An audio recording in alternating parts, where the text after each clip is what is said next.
Welcome to Elevate Your Ride, the podcast dedicated to elevating your performance in the saddle. I'm Ellie, your personal trainer. And I'm Lauren, your mindset coach. Today, we're going to spend a little time getting to know your podcast hosts. We're going to start with Lauren. Can you share a little bit about your background, where you grew up, where you live now, what you do for work? Yeah, absolutely. So I grew up in Central California, surrounded by lots of dairies, lots of agriculture. Eventually went on to ride horses in college.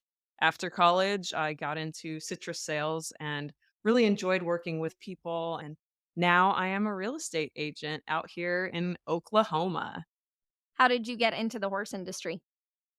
I came by it naturally.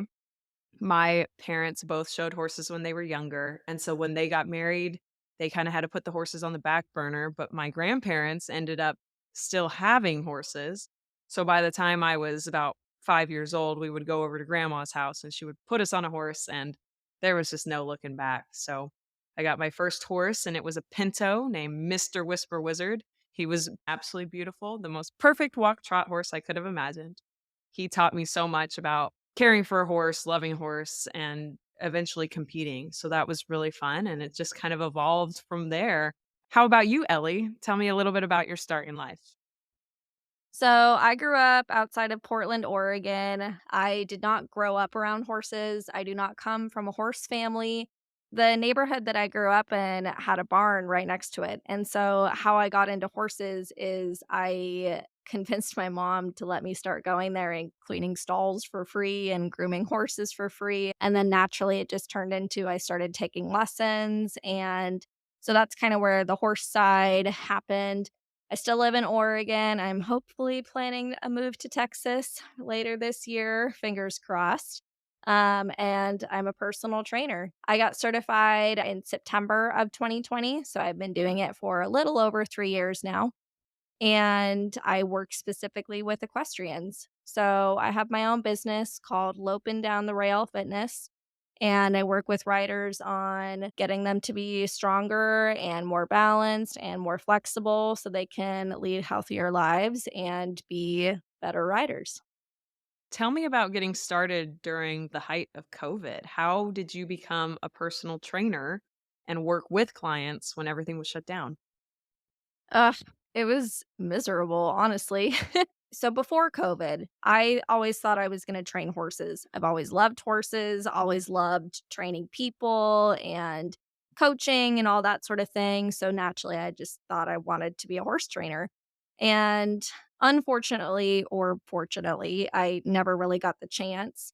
I was thinking about giving up my amateur status, hadn't quite got there yet, and I got hurt and had a pretty bad back injury, couldn't ride for 6 months, couldn't exercise for 6 months, and it really made me look at life differently, and I realized that I didn't want to be a horse trainer. I didn't want to be subjected to more injuries like that. So, I always kinda knew that I would be interested in fitness if horses didn't work out.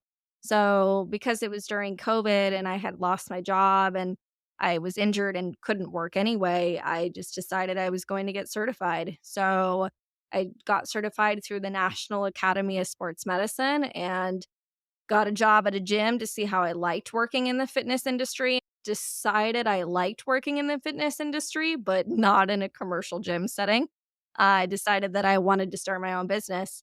I didn't think it would happen right away, though. When I got certified, I figured I'd work in a gym for a while as a personal trainer, kind of gain some experience and go from there. And then I got hired as a personal trainer, and then the second COVID shutdown happened and gyms shut down again, and I didn't have a job. So I was like, well, screw it. I guess I'm starting my business now. So I officially started my business in January of 2021 and started working with some guinea pigs, started offering my services to people at a discounted rate. And that was how I gained experience. And that was actually how I met you. Yeah. I'm not gonna lie, I was a little skeptical when you first proposed your training plan to me. I was like, "Who is this girl that thinks she can train someone over FaceTime?" But you know what? 2 years later, I'm a believer. I have improved in and out of the saddle. My pain has been reduced, my strength has been increased, and just my functional fitness is at a level that I did not realize that I could attain. So, I am very thankful that you went the path that you did.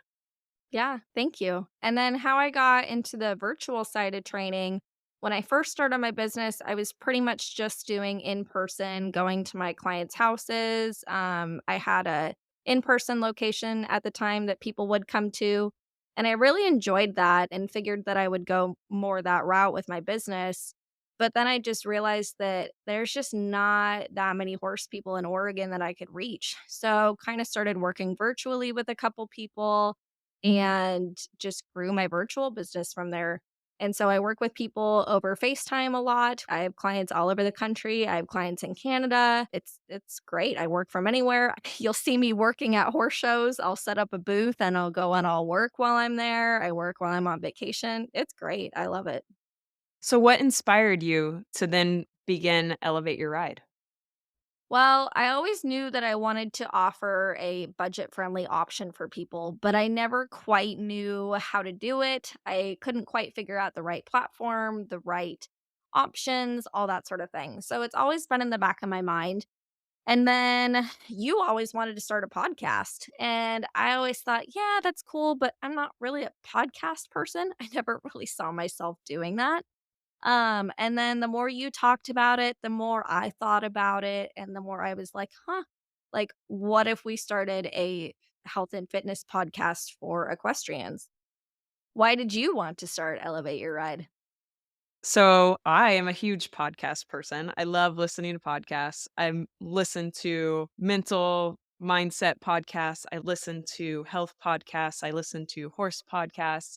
And I just love everything that everybody has to share and the things that I learn, and then being able to apply it to my daily life.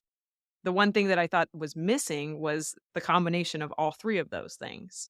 And so I always thought it would be really cool if we could come together and create a podcast that was for equestrians and really dialed in on the mental and physical aspects of being an equestrian athlete.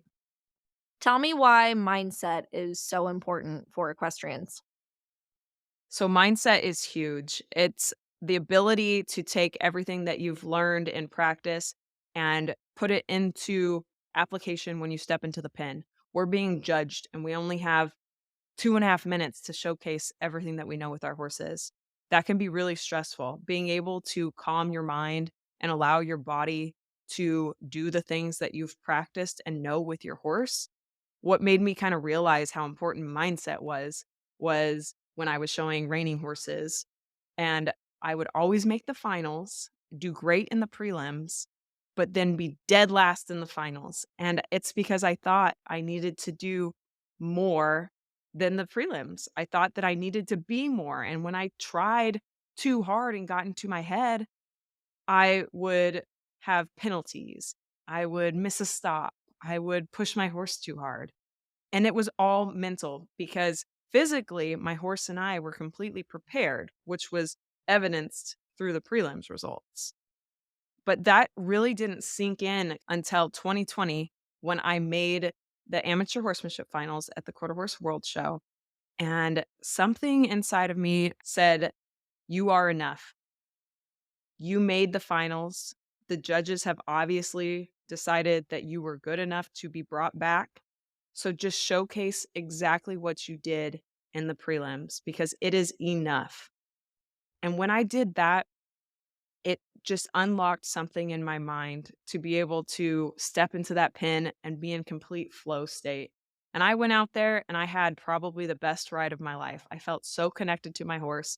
Everything went quiet. It was literally the epitome of flow. From the minute I walked into that pen, every stride, I can probably still tell you exactly how it felt right now. I felt completely connected. I knew every stride that he was making and then was going to make.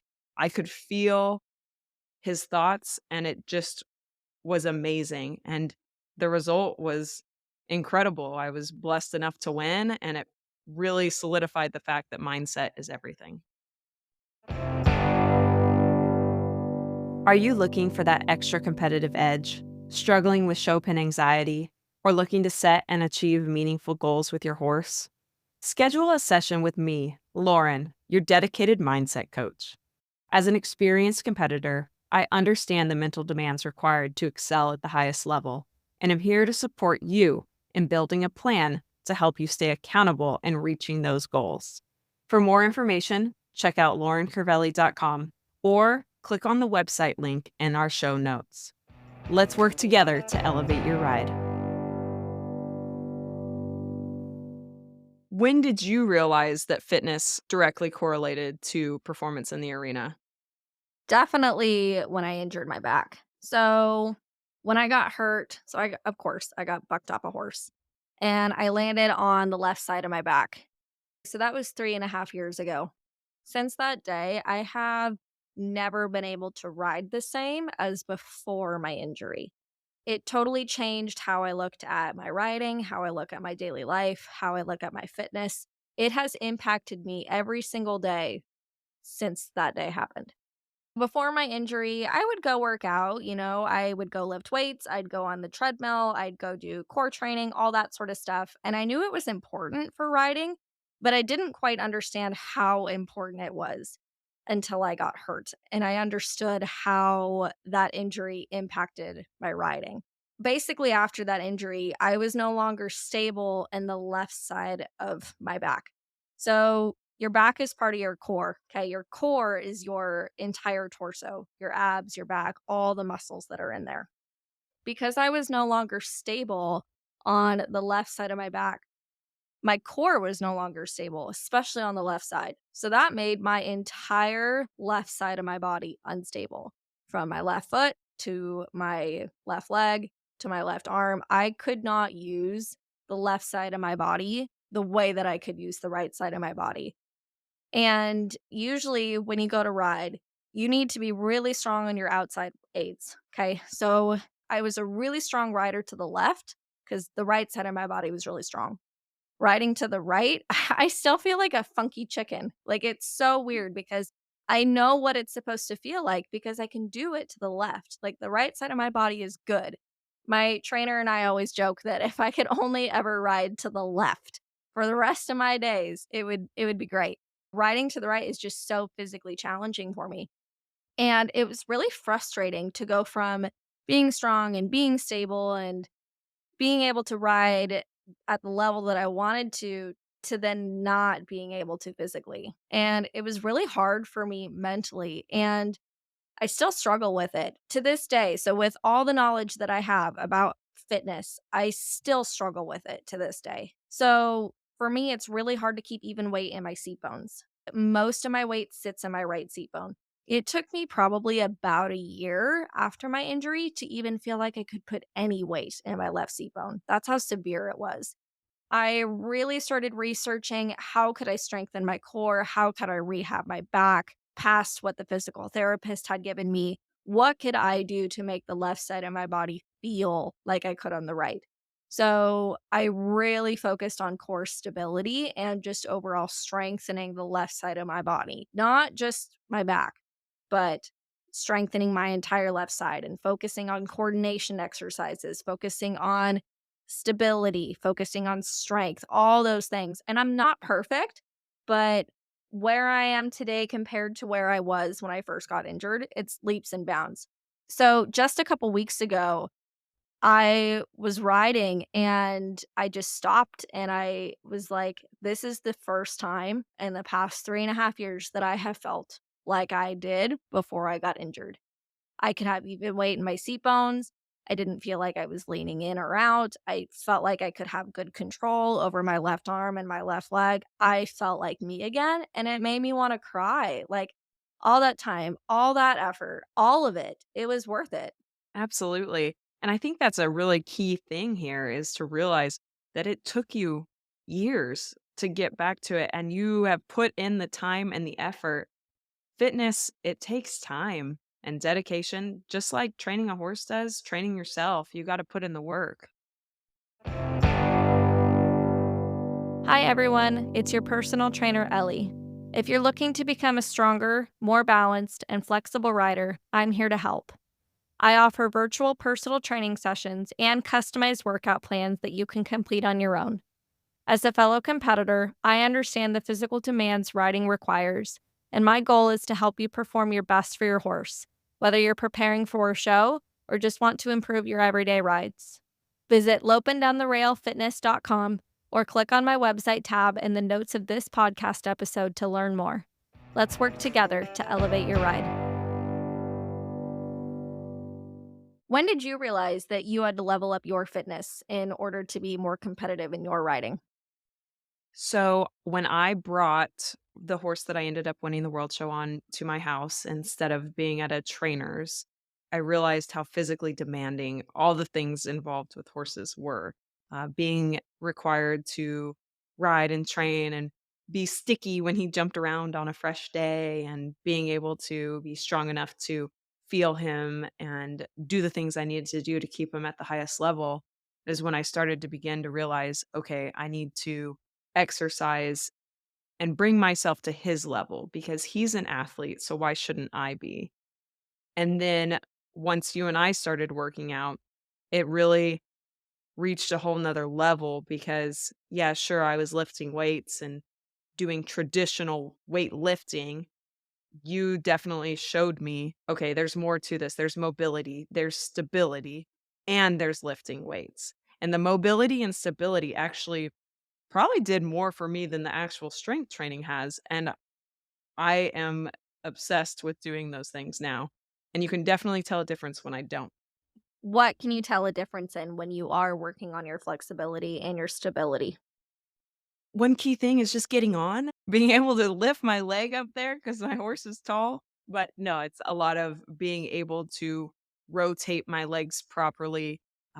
When we have to drop the irons, you think that would be a strength thing, but having the mobility through my hips of being able to open up to be able to still keep my chest open and strong and my core tight, I think that the stability and mobility really plays a key role in those elements more than I thought that they would. It's not just a sheer strength thing. And that's exactly why I have my clients focus on the mobility and the stability piece of it. It doesn't matter how strong you are. If you're not mobile and if you're not flexible enough, you're not going to be able to have strong positioning. You're not going to be able to effectively communicate with your horse. Riding horses is so much more than just being strong. Yeah, they're a dynamic animal, right? So there's constant movement and you need to be stabilizing yourself on that horse. Otherwise, you're going to get bounced around. Well, that's the other thing that I have struggled with my injury so much. Even if you don't have an injury, like let's say that you're tight somewhere in your body. Let's say that you're tight in your left shoulder or your right hip or your left foot. It doesn't matter. If you have a tightness, that tightness is going to travel to other places in your body and you're not going to be able to flow with your horse. It doesn't matter where you're tight, you will not be able to flow properly. So I'm sure that, we've all gone out on and ridden on a day where it's kind of cold, or maybe you've been lifting some heavy boxes and your back is kind of sore. When you go to ride, you feel it and you're like, man, like I just feel off today. Like I can't flow with my horse. And it's because you can't, you're not mobile enough. And so pre ride stretching is great. And I do think there is a time and a place for it. But honestly, just going and doing a couple stretches before you go to ride is not gonna have a huge impact on it. You need to be putting in the time and doing stretches daily. You need to be foam rolling if you have tight muscles. Ooh, You need to yes, figure foam out. rolling. Oh, yeah, foam rolling. Like, you need to figure out where you're tight, and you need to come up with a plan to help mobilize it. So, what's the difference between static stretching, dynamic stretching, foam rolling? How do they all kind of work together? It's a great question. So we'll start with foam rolling. So there's different methods of foam rolling. The best way is to get one of those big foam rollers, right? It's like this giant like cylinder of foam. So it might be like 18 inches long and like 4 inches thick. What it does is it basically provides like a self massage. So you put a tight muscle against it. I'll use my back for instance. So every day I get out my foam roller and I lay down on it and I find a tight spot on my back and I stay there for 30 to 60 seconds. And what that does is that goes deep into the muscle tissue and into the muscle spindles of your muscles and it releases tension. So, when you feel like you have a knot in your muscle, that's muscle spindles Mhm, that are tightly bound together. mhm, So, foam rolling helps relieve that tension. So, you find a tight spot, you stay there for 30 to 60 seconds, and then you move to another tight spot and you stay there for 30 to 60 seconds. And you keep moving around until you feel like you've gotten some sort of a release. Might take 2 minutes, might take 15 minutes, depends on how tight you are. So that's the first piece. The next piece is static stretching. So you want a static stretch before activity only if you have tight muscles. So, static stretch is taking a muscle into a lengthened position and holding it there. And the idea is to lengthen the muscle, right? So, for me, I've got my back. My back's really tight. So, I'm going to static stretch my back before I do activity to lengthen that muscle. So I will do forward fold, which basically means to bend over and touch your toes. I'll lay on my back and hug my knees into my chest. I'll do downward dog. I'll hold all these stretches. I might do them a couple times until I feel like I've gotten a release out of my back. So the next piece is active stretching or dynamic stretching. They're fairly similar. So, you also have to activate your muscles to prepare for movement, to prepare for exercise, to prepare for riding horses. Those are all dynamic things, right? So, you have to move your body.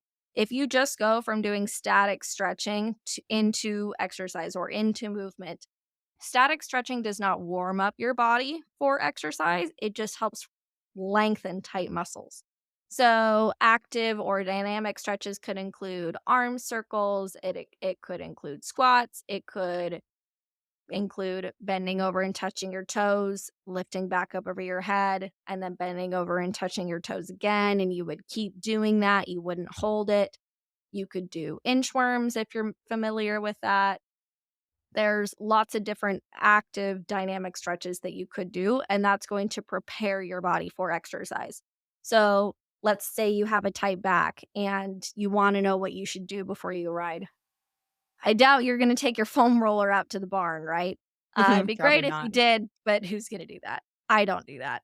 So, you would want to static stretch it, right? You'd want to bend over, you'd want to touch your toes for 30 seconds.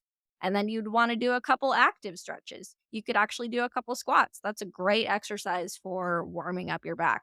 You could do some toe touches. So you reach your arms up, you bend over and you touch your toes, and you reach your arms back up, you bend over and you touch your toes. You keep going. You keep moving.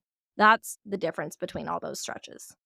Have you found a stretching routine that works for you when you go to ride at a horse show? Yeah, definitely. So kind of a lot of the elements that you were talking about.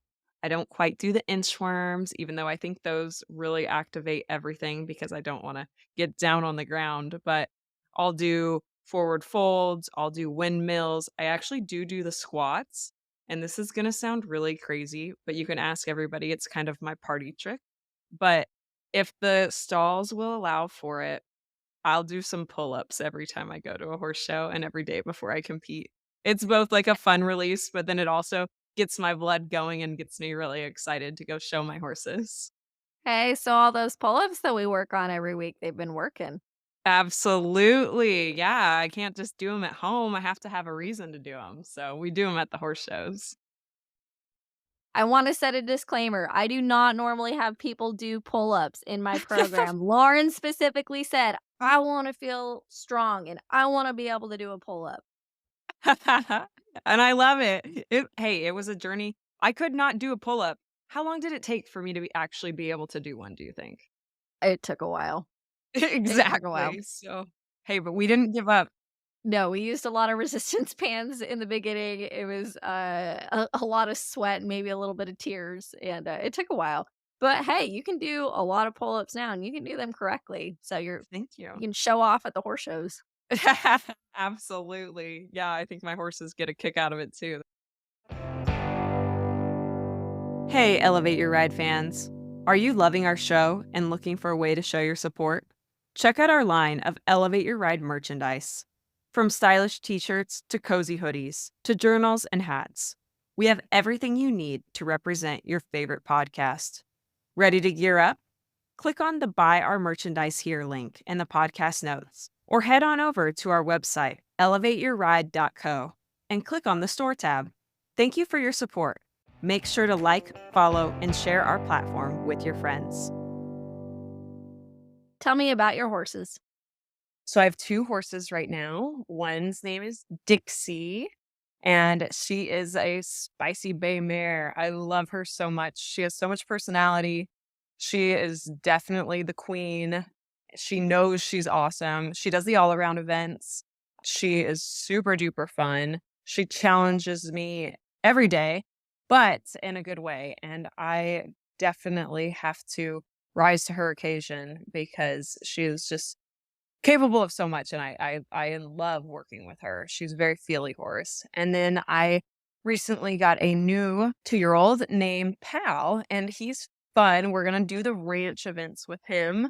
He's a beautiful Palomino with a ton of chrome, so he's very flashy, but has a very strong good boy syndrome going on. He likes to be told that he's good, and he likes to be told that you appreciate him because he just tries so hard and he just never wants to be in trouble.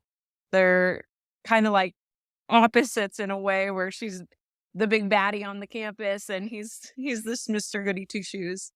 But they are really fun and I love working with both of them because both of them like going to work. Both of them like learning new things. And I think that's what I enjoy most about the horses is when you have one that enjoys learning, it just makes every day so much fun because you have something to work towards, and it's just a blast.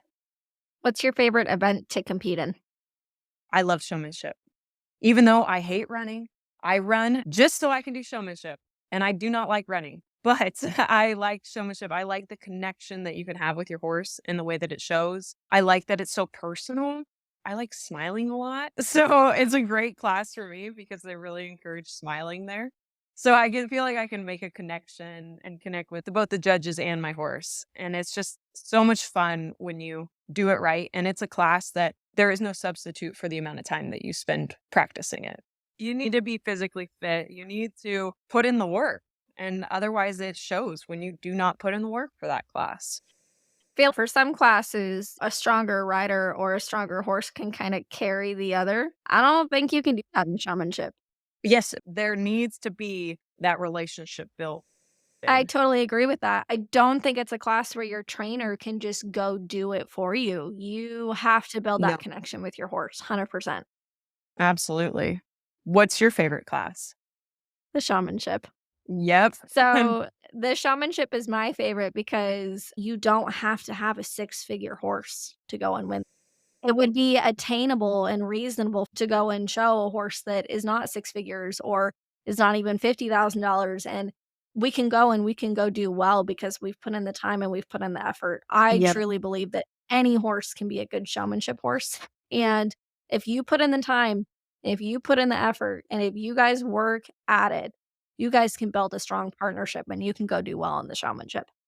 And I love the personal connection that it requires from the horse and the rider. I think that that's why the horsemanship is my favorite riding class. If you are not connected with your horse, you will not have a good pattern in the Yeah. showmanship or in the horsemanship. I love that personal connection, and it's like a dance, and when it's done right and when you and your horse are perfectly in sync, it is the coolest feeling in the world. Yes, yes, I agree, and that's my favorite riding class also for all those reasons that you just stated. It is so fun to connect with your horse. Yeah, and you don't have to have the nicest moving horse or the most talented horse to go and do well in the horsemanship. You don't need to have the horse with the flattest knee or the deepest hock. As long as your horse is strong and athletic, somewhat athletic, then you can do well. Absolutely, and you can take your ranch horse and you can take your reiner and you can go show in that horsemanship class and be just as competitive. It cracks me up to sit at the horse show and watch the reiners go and kick the Yeah. horsemanship people's butts. It cracks me up. And people get so mad. They're like, "Oh, like, the Rainers shouldn't be able to go do the horsemanship." And I'm like, "Why not? Just because they're better than you at your class doesn't mean they shouldn't be able to go and Absolutely. do it." I'm not gonna lie, my little ranch horse, he will make an appearance in the horsemanship pen. So hold me to that, guys. Hold me to that. What is your number 1 goal to achieve right now with your horses? That is a great question because I feel that it's one of the most important questions because that is what is going to get you up every single day and have your ride be focused towards. So I would say my goal with Dixie right now is to add Western riding. I personally have actually never shown in the Western riding class. So not only will it be something new for her, but it'll be something new for me. So I am learning all the processes of that. And also, that's where the mindset's going to have to come in of taking away the anxiety of saying, oh my gosh, this is a new class I've never done. And being able to go out there and say, hey, I am going to come at this with a learner's mindset. And I'm going to come at this with a beginner's mindset and be okay with that and be okay with the challenges that it's going to bring and the inevitable losses that it's going to bring, rather than having high expectations. I am working really hard for this year for that class specifically to have realistic beginner expectations of learning and perfecting and just figuring out the ins and outs. So that's Dixie's main goal.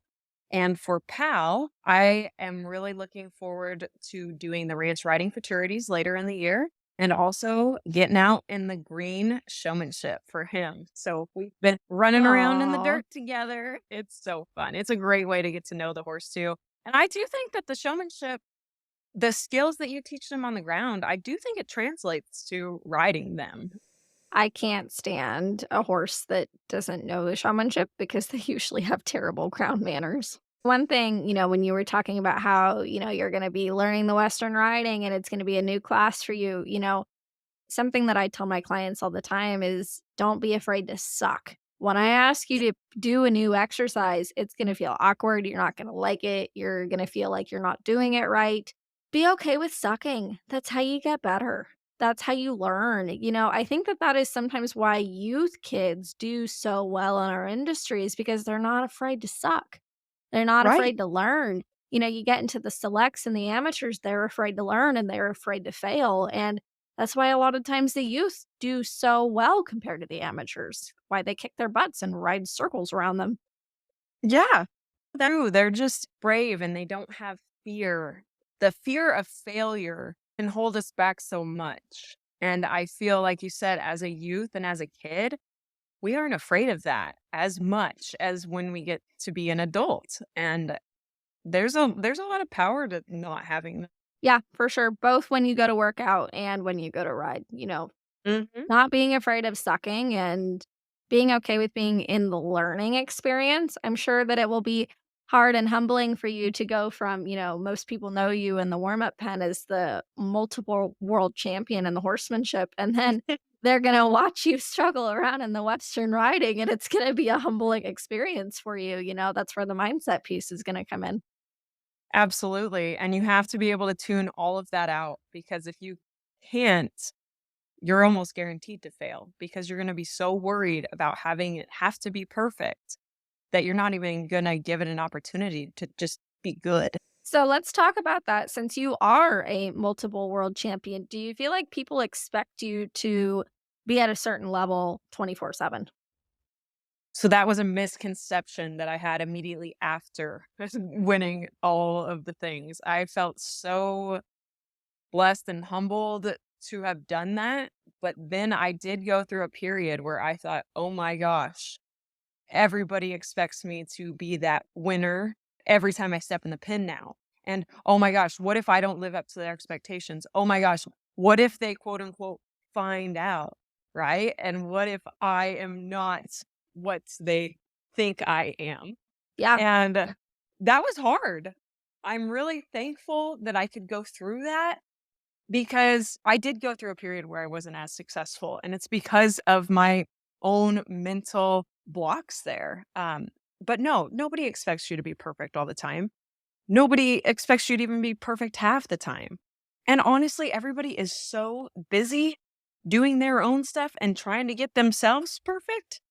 They really don't care what you're doing. And it was a very, very good experience because I definitely had a little bit of a setback and maybe unrealistic expectations of myself that literally nobody had expectations of for me. Yeah. I would think it would be hard to live with the mentality of, the pressure of trying to stay on top. I know that that would be really challenging for me. I think one thing too that's helped that a lot has been just time going by and realizing like, hey, there's a new winner every weekend. And yeah, we're super excited for that winner, but the next horse show, we're looking for the next one. So make sure that when you do finally get that win, you appreciate it and you cherish it and enjoy that moment because you don't know when it's going to come around again. And make sure you enjoy and cheer on whoever the next winner is because they're probably not going to be the winner the next time either. So just go out there and run your own race every single time you step into the pen. Sometimes the cards fall in your favor and sometimes they don't, but that's what keeps us coming back. Thank you for listening to Elevate Your Ride. Find us on Instagram and Facebook, all linked in the podcast notes. We'll see you next time.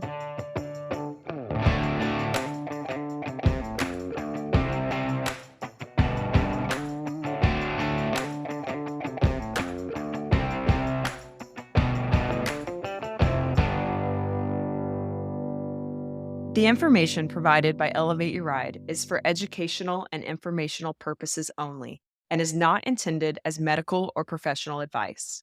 While we discuss health and fitness topics related to equestrians, the content provided through this podcast is not a substitute for professional advice. The views expressed by the host and guests on Elevate Your Ride are their own and should not be taken as professional guidance. We strive to provide accurate and up to date information, but we cannot guarantee that the information will be applicable to every individual listener or that it reflects the most current research or guidelines.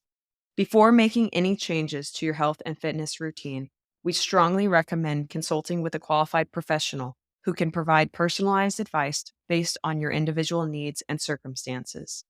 Elevate Your Ride and its creators will not be liable for any direct, indirect, consequential, special, exemplary, or other damages arising from the use of information on this podcast. Thank you for listening to Elevate Your Ride. We are committed to providing high quality content and appreciate your trust in us as a source of information for your health and fitness journey.